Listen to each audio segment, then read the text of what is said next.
Halo rekan-rekan seprofesi dan teman-teman yang tertarik dalam dunia audit. Ketika kita berpraktik di lapangan, ya, auditor mungkin tidak dapat memilih jenis industri yang masuk. Namun dalam prakteknya ada industri-industri tertentu, katakanlah perbankan, rumah sakit, pertambangan yang memiliki peraturan spesifik tertentu. Pertanyaan adalah, apakah auditor bertanggung jawab? Pertama, apabila perusahaan melanggar peraturan perundang-undangan tersebut. Yang kedua, apakah auditor memiliki kewajiban untuk mengungkapkan pelanggaran peraturan perundang-undangan tersebut? Pada kesempatan ini, kami akan membahas dalam SA 250 dengan topik tanggung jawab auditor terhadap peraturan perundang-undangan ketika mengaudit laporan keuangan. Sebelum kita mulai, silakan like, share, subscribe, serta berikan komentar pada kolom yang tersedia di bawah ini. Akhir kata, saya ucapkan happy learning. Halo teman-teman semua, perkenalkan nama saya Rosy Agian. Saya di sini akan berbagi sedikit ilmu tentang standar audit 250 tentang pertimbangan atas peraturan perundang-undangan dalam audit atas laporan keuangan. Baik teman-teman semua, mari kita mulai materi yang ingin saya sampaikan tentang SA 250. Kita mulai dari tanggal efektifnya. Nah, standar audit 250 itu mulai efektif dari tanggal 1 Januari 2013 untuk emiten dan 1 Januari 2014 untuk entitas selain emiten. Nah, saya selanjutnya mau masuk ke definisi ketidakpatuhan. Apa sih sebenarnya yang dimaksudkan ketidakpatuhan dalam SA ini?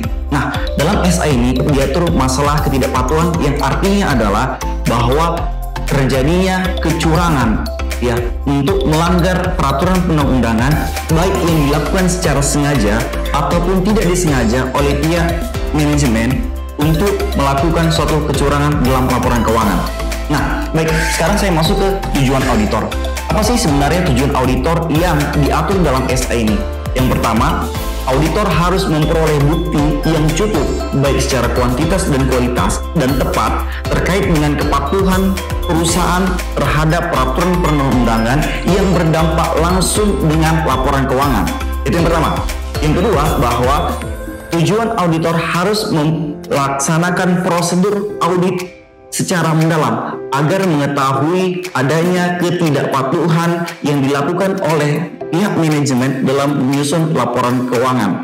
Ketiga, apabila ditemukan ketidakpatuhan tersebut dengan prosedur yang sudah dilaksanakan, maka auditor harus merespon ketidakpatuhan atau dugaan kecurangan yang dilakukan oleh entitas terkait peraturan perundang-undangan.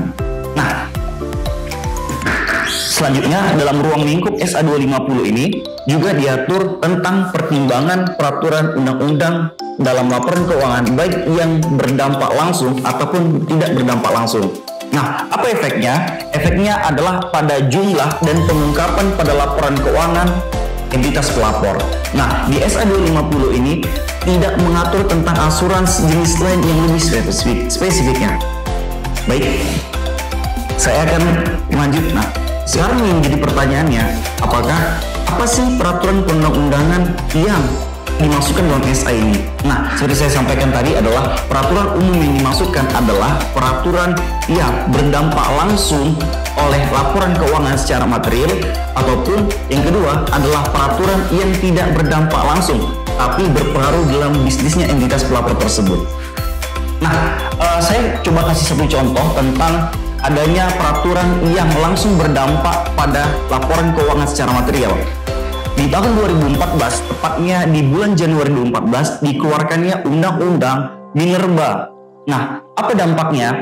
Nah, salah satu perusahaan tambang Indonesia, yaitu Antam, mengalami kerugian pada kuartal 1 tahun 2014 akibat diterbitkan undang-undang ini.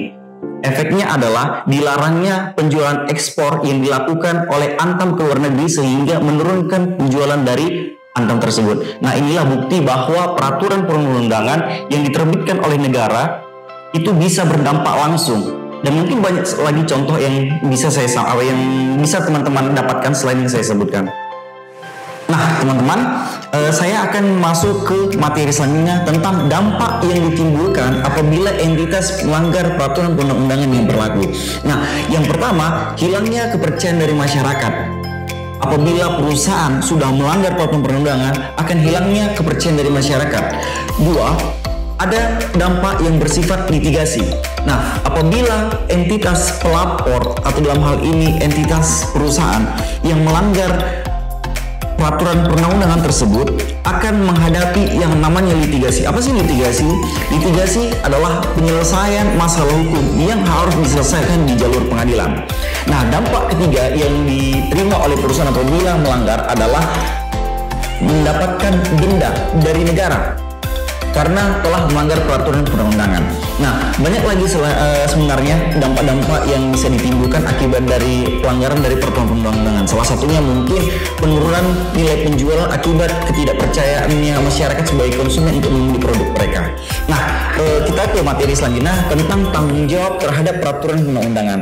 Nah, dalam standar audit 250 ini diatur apa saja sih yang menjadi tanggung jawab dari pihak auditor, manajemen terkait peraturan perundang yang berlaku di Indonesia.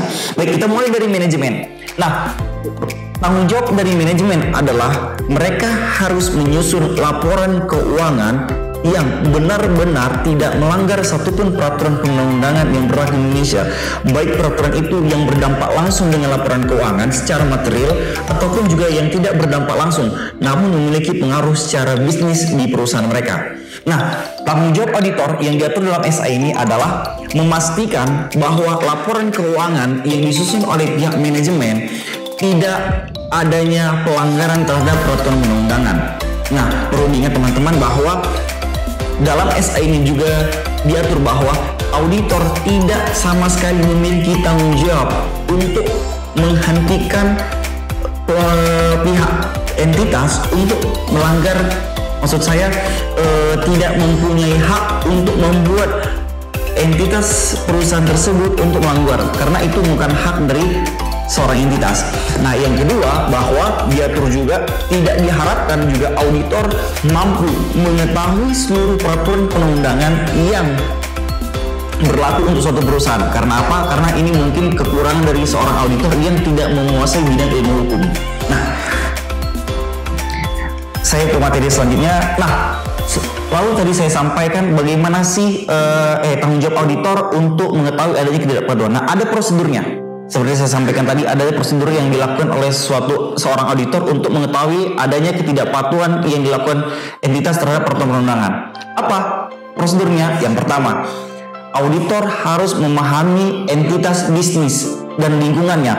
Nah, ini sesuai dengan standar audit nomor 315 yang diatur sebelumnya. Kalaupun nanti ada waktu, kita akan sharing tentang SA tersebut. Nah, yang kedua, meminta keterangan kepada manajemen terkait tentang peraturan perundangan apakah yang berhubungan dengan perusahaan mereka. Yang ketiga, menginspeksi korespondensi dengan pihak yang berwenang yang menerbitkan izin tersebut. Yang keempat, meminta manajemen untuk membuatkan sebuah representasi tertulis bahwasanya mereka benar-benar menyusun laporan keuangan berdasarkan peraturan perundangan yang berlaku di Indonesia.